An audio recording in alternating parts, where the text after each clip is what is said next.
Welcome to Fresh Talk News Channel. Today, we're diving into a major development involving Defense Secretary Pete Hegseth.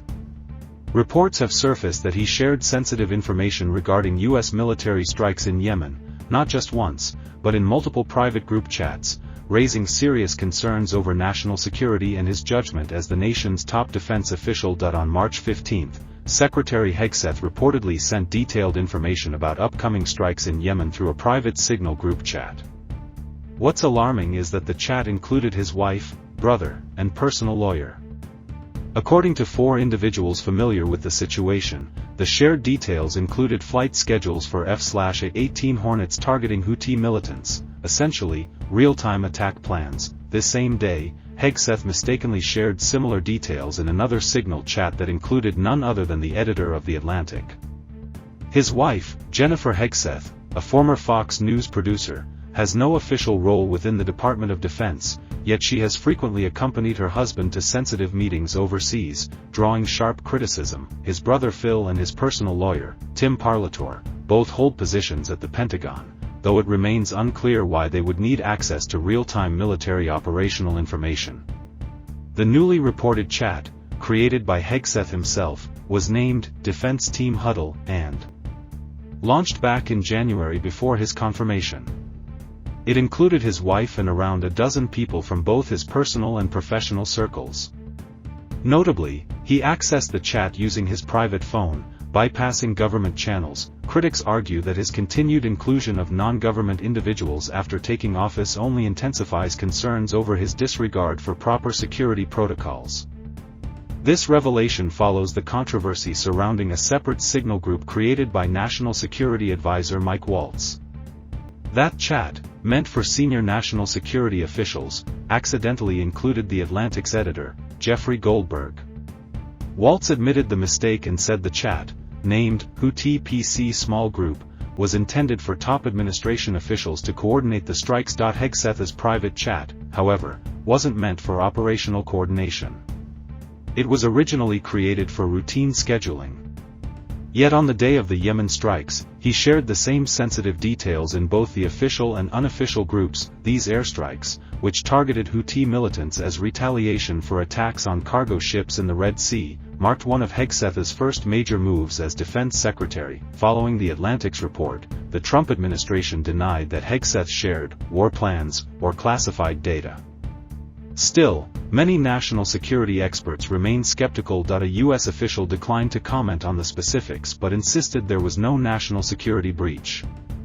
There is an informal group chat that started before his confirmation, and nothing classified was ever discussed, the official claimed. Chief Pentagon spokesperson Sean Parnell initially declined to comment but later dismissed the story on social media, calling it another day, another old story.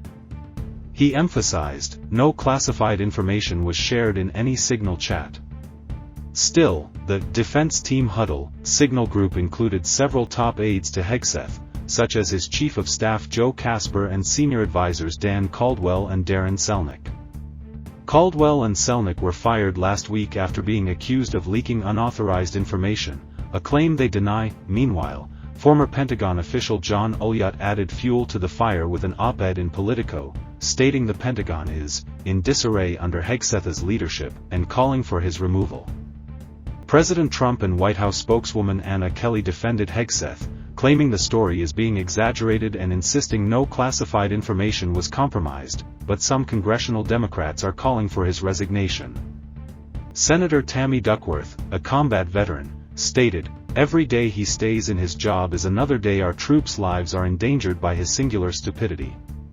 Senator Jack Reed added that if the reports are true, it's another sign of Hegseth's reckless disregard for military protocols. Even though the original Signal chat with senior officials was on an encrypted app, it still included only government personnel, except for the Atlantic's editor, who appears to have been added by accident. That wasn't the case with Hegseth's personal chat, which included people with no official need to know. Jennifer Hegseth continues to raise eyebrows for her access to sensitive environments. She even joined her husband in 2 meetings with foreign military leaders earlier this year. Tim Parlator, Hegseth's longtime personal lawyer, had just rejoined the military days before the strikes, and Phil Hegseth currently serves as a liaison to Homeland Security at the Pentagon. Sources say Hegseth was warned by his aides just days before the strikes not to discuss classified matters on the Signal chat. Despite those warnings, he apparently proceeded to do so anyway. Many of Hegseth's early Pentagon staff were combat veterans with military expertise, but lacked knowledge of the legal and procedural norms of high-level government. Some urged Hegseth to shift work-related communication to his official government phone, but he never did. Now, the Pentagon's acting Inspector General, Stephen Stebbins, has launched an investigation. The review was prompted by a bipartisan request from Senator Roger Wicker and Senator Reid. The goal: to determine whether Hegseth and others violated DoD policies by using a commercial messaging app for official military business. In addition to the investigation, the recent firings of Caldwell, Selnick, and Colin Carroll have rattled Hegseth's inner circle. Some insiders, including his Chief of Staff Joe Casper, who led the internal leak investigation, are reportedly considering resigning, while Hegseth and his allies insist no classified info was shared. Some former defense officials argue that any text revealing launch times and aircraft types could have endangered American pilots and operations if leaked. Thanks for watching Fresh Talk News Channel. Don't forget to like and subscribe for more news and updates.